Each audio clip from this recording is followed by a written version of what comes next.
Hello friends, welcome to tasty and spicy foods. இன்றைக்கி நம்ம பார்க்க போகிற ரெசிபி என்ன அப்படின்னா, ரெய்னி கிளைமேட்டுக்கு தகுந்த மாதிரி கிறிஸ்பியாக எக் பக்கோடா தான் பார்க்க போகிறோம். இதுக்கு 2 முட்டை ஒரு பவுலில் உடச்சி ஊற்றிக்கலாம்.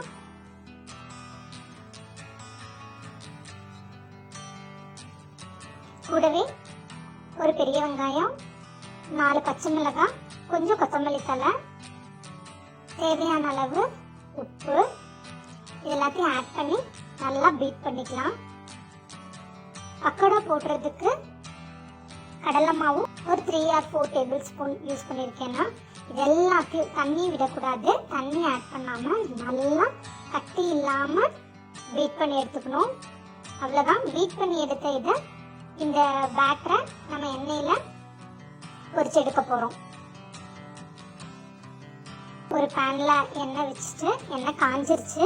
ஒரு ஸ்பூனில் சின்னதாக, கொஞ்சம் பெருசாக இது பண்ண வேண்டாம், சின்னதாக விட்டோம் அப்படின்னா, ஏன்னா எக் உள்ள இருக்கிறதுனால எண்ணெயில் அது பொரியும் போது புஷ்ஷுன்னு வரும், ஓரளவுக்கு பெருசாக வரும். அதனால் நம்ம சின்னதாக போட்டுக்கலாம். அதே மாதிரி இது பொரிச்சு எடுக்கும்போது நிறைய எண்ணெய் பேனில் விட்டுறாதீங்க.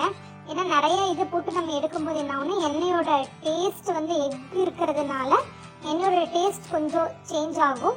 ஆனால் நம்ம எப்படி மீன் பொரிச்சு எடுக்கும்போது இல்லை சில்லி இந்த மாதிரிலாம் போடும்போது கம்மியான ஆயில் போட்டு நம்ம எடுக்கிறோமோ, அந்த மாதிரி கொஞ்சமான ஆயில் போட்டு நம்ம ஃப்ரை பண்ணி எடுத்துக்கலாம்.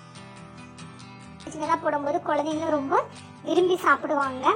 அவ்வளோதான் ஃப்ரெண்ட்ஸ். 2 சைடும் நல்லா கோல்டன் ப்ரௌனிஷ் ஆனதுக்கப்புறம் நம்ம எடுத்து சர்வ் பண்ணும்போது கொஞ்சமாக சாட் மசாலாவை ட்ரிசில் பண்ணி எல்லாத்தையும் நல்லா மிக்ஸ் பண்ணி அது கூட சாப்பிடும்போது டேஸ்ட் யம்மியாக இருக்கும். அவ்வளோதான் ஃப்ரெண்ட்ஸ், எக் பக்கோடா ரெடி. ஈஸியாக செஞ்சிடலாம். இது கூட டொமேட்டோ கெச்சப் கூட வச்சு சாப்பிடும்போது செம்ம டேஸ்ட்டாக இருக்கும். ட்ரை பண்ணி பாருங்கள். Thank you friends. நம்ம சேனலை சப்ஸ்கிரைப் பண்ணாதவங்க மறக்காமல் சப்ஸ்கிரைப் பண்ணிடுங்க.